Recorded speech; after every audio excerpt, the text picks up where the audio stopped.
So Michelle Goodrick here, yoga instructor and therapist, co-founder of Karmuka Yoga. Just giving you a nice fusion of yoga and psychology to help you live a fuller, more vibrant, joyful life with greater awareness and energy. So today we're looking at yoga therapy, psychology, and how it's connected to this concept of the true self versus the conditioned self. So to start with, there's kind of this never-ending debate within the world of psychology as to whether babies come in as blank slates or whether we come in bearing traits. The majority of the consensus at the moment is basically it's a little bit of this and a little bit of that. We're kind of a mix of both of these things. Of course, if you talk to most parents, most of them will tell you that each child comes in bearing their own traits. They have their own personality. It is not something that's really nurtured. I know that this is true for my own family. My parents had 7 children, and each one of us has a completely different and distinct personality. It's like they just kind of popped out with their personality. So some babies are really easygoing, some are super curious, others can be like little demons, and some are really extroverted while others are really introverted. And this can go on with the same mom and the same dad. That is that they have the same genetic makeup with a similar environment. However, we cannot forget how important the nurturing aspect is. It is pretty much hypothesized that before age 7, the nurturing of a child is probably the most important range to be able to influence that child's thoughts, perception, and behavior. It's so significant, in fact, that a severe trauma that happens before age 7 can actually alter the personality a child is born with. And that's actually a pretty difficult thing to do. In early development stages of childhood, kids are like, little sponges, and they just like soak up everything.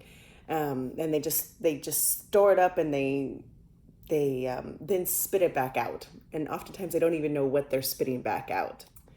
So now the question is, why on earth would evolution create such an easily impressionable creature?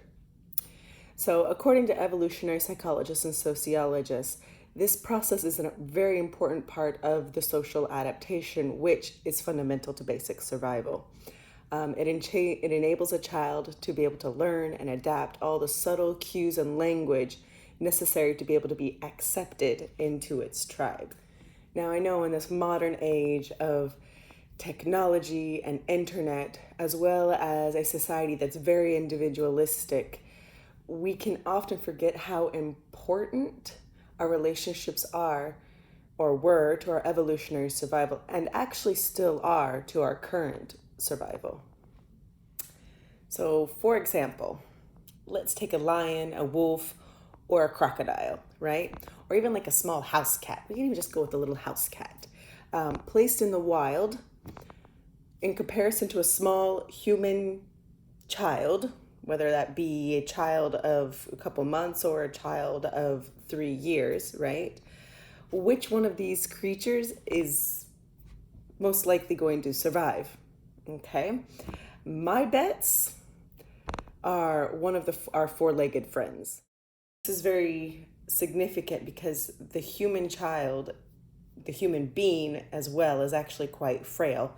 We don't really have any large defense mechanisms, right? Like a lion has its teeth, a cat has its claws, the crocodile has its really thick skin as well as its teeth, whereas human beings, we're pretty spongy. Like we're not really built to be completely and totally independent out in the wild. Nonetheless, the reason why we as human beings were able to climb our way to the top of the food chain was thanks to the incredible capacity of our brain to not only make tools, but to also figure out how to communicate, organize, and execute various aims in groups, not as individuals, but as groups. Our social relationships were and still are vital to our survival. It is also postulated that this is why our brains are so big. The human brain is actually quite big in comparison to its body size. And there's a whole process of evolution that has allowed the pelvis of the mother to be able to open in a way to allow the human head to come through.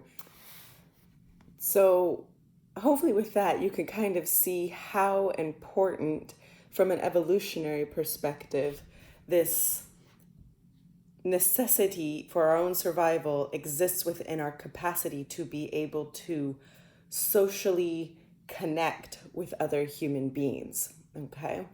And in fact, we'll make this into a more modern context. Without social cohesion and communication, we wouldn't have had the time and space to evolve, not just physically, but mentally, right?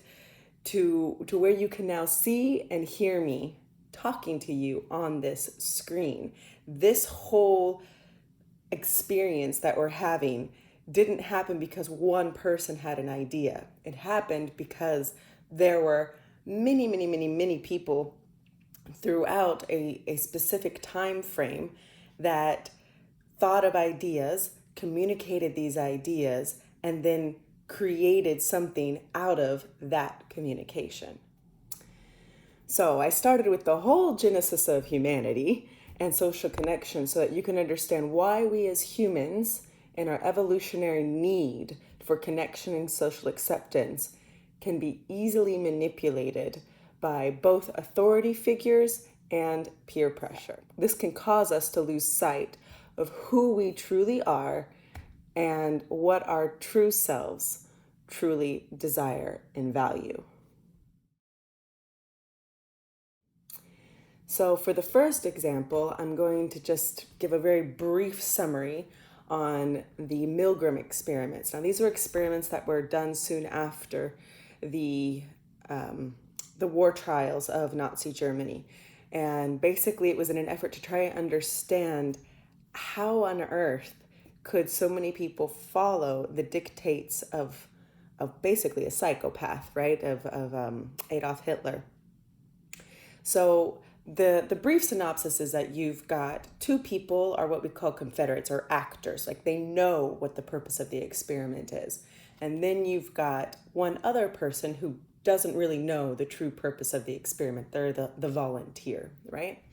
And in this experiment, what happens is you have one person who's the confederate or actor who is like who's the experimenter, who's the doctor, who is guiding the experiment. And he's represented with like a lab coat, okay? So it's like this symbol of authority and knowledge.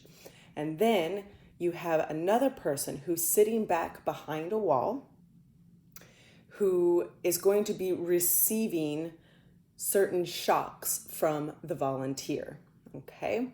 And so what the person in the lab coat tells the volunteer is that they're doing an experiment on learning. And so what the volunteer needs to do is to provide shocks to the person on the other side of the wall every time they answer something wrong, okay? So it seems like it's an innocent enough thing. The shocks are really small to begin with. Well, that doesn't go on for forever. That quickly changes, and as they answer wrong, the volunteer needs to increase the level of voltage, okay, of the electricity. And so the person on the other side of the wall, who's the actor, receives these shocks and starts to scream and say, I can't take this anymore, I have heart problems, and just really starting to express his or her suffering. And the volunteer is, of course, listening to this and starts to worry. And in most cases, it is true that the volunteer does show hesitation and does show a way to try and escape out of the situation.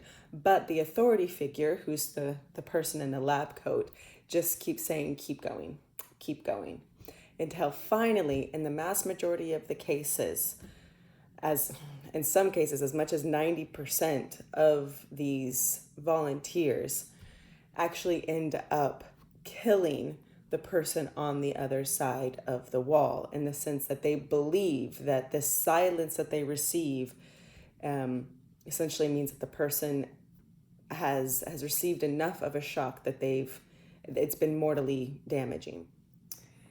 Now, I will say, so you don't lose complete hope in humanity, the mass majority of people did want to go in and check on the person, the actor behind the wall, but only after asking the permission of the authority figure. On average, about 60% of people, 60 to 70% of people, I should say, actually went all the way to the end and basically ended up killing the person on the other side of the wall.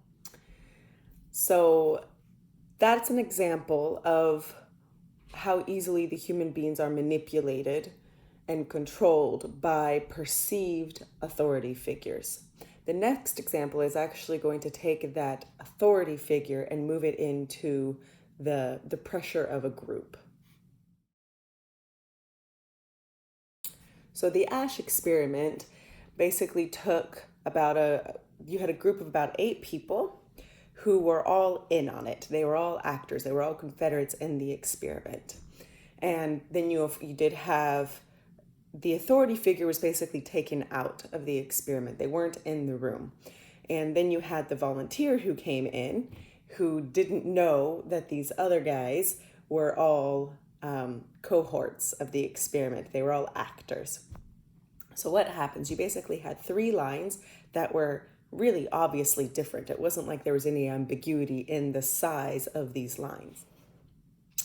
And in fact, before bringing in the group, the volunteer of the experiment, like 98% of the time, basically said, yes, these lines are different. Okay, so we have to be clear in our minds that without the pressure of the group, the volunteer made it very clear that he or she knew that these lines were different. Now, the interesting part comes in when you bring in this group of 8 people who are completely in agreement that these lines are not different, that 2 of these lines are completely the same. And so this is when the internal struggle of the volunteer begins, because at first they were like, no, they're completely different. And now that they have all this group from the pressure from the group saying, no, they're the same. In the mass majority of the cases, again, about 75% of the cases, the volunteer ends up agreeing with the group. So despite the fact that they had already made it clear, they'd already vocally made their decision, they ended up changing their opinion to the wrong opinion, okay, simply because there was this pressure from the group that made them doubt their own perception. And then finally, I'm going to discuss a little bit here about a thing called the self-serving bias. I'm bringing this in because this self-serving bias can cause us to become blind to how other pressures might be influencing us. So basically, the self-serving bias dictates that you are awesome and you're right when actually you're not. So that's kind of the brief synopsis of it. An example of this is when like college students go in and they take an exam, and they're asked, how well did you do on the exam? What was your subjective perception of how well you did? And so it turns out, again, that the mass majority of people, generally among men, not as much among women, actually had this perception that was incorrect. They thought that they did really well, when in reality, they didn't do as well as they thought. So I just want to have you understand that there is a thing that goes on inside of our brains called the self-serving bias, which can make us blind to the reality that's going on outside of us as well as inside of us. So as I discussed in a previous video looking at trauma, oftentimes we fall victim to initial responses that are unconscious. Like they're not things that we really logically, rationally, consciously want to react in certain ways or even to think in certain ways. But due to a conditioned reality, okay, that has at its root oftentimes a kind of trauma, we end up losing control over our true desire and our true self.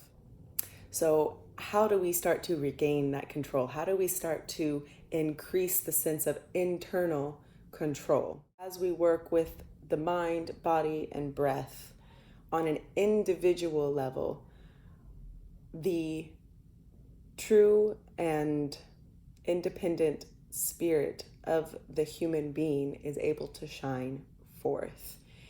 And that creates beauty, not just within the internal individual experience, but also into the external world. So we can refer back again to this concept of like the Milgram experiments, right? The whole idea that he was trying to understand how such atrocities in Nazi Germany could take place. Basically, this, you could, looking at his experiments, you could say it's because the individual who felt and knew that this doesn't feel comfortable, they didn't want to cause harm to the other person behind the wall, but they continued to do so because they had an authority figure that was pushing them to do so. And if you put that into a larger context, well, that created all kinds of harm and death if you look at Nazi Germany as an example, right? Likewise, with the Asche experiments, if the authority figure doesn't get you, well then the peer pressure of the group can come in and cause you to create decisions, or I should say make decisions, that actually go against what you know to be true. And so finally, I will touch again back on the self-serving bias, that it is a great error to think that you are somehow immune from this evolutionary desire and need to follow the group, to follow the authority figure. That doesn't mean that you can't break free from it. Knowledge is power. Becoming aware of that weakness is the first step to be able to then release it and let it go, and then find your own internal strength and capacity to become autonomous and to decide for yourself, to follow the heart, to follow this unconditioned self, this true self that sits in these spaces of silence, of observation. So with that said, and giving you a whole kind of evolutionary process of the human psyche, I hope that you can take this and observe your world, observe your behavior, observe the process of your decision making, and start to really contemplate who's controlling who, what decisions are being made by who, and look at the world around you and really think, well, is this something that I really want to do, or is this something that somebody is coercing me or manipulating me to do? In previous videos, when I've discussed trauma as well as this concept of perception and control, I hope it was made clear how important it is for the individual to perceive their own independence, to be able to exercise their own autonomy, and how that relates to overall life satisfaction and well-being.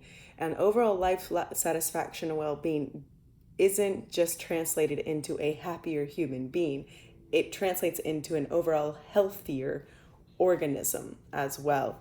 In future videos, I'll discuss more about how the internal thought processes also affect the biological processes. But for now, we'll just stick with this concept of being able to understand the difference between the true self and the conditioned self, so that you yourself can live a life with greater joy and well-being, which ultimately in my opinion, is the purpose of existing. So with all of that said, I hope you found this video to be helpful and informative. If you enjoyed it, please give it a little like.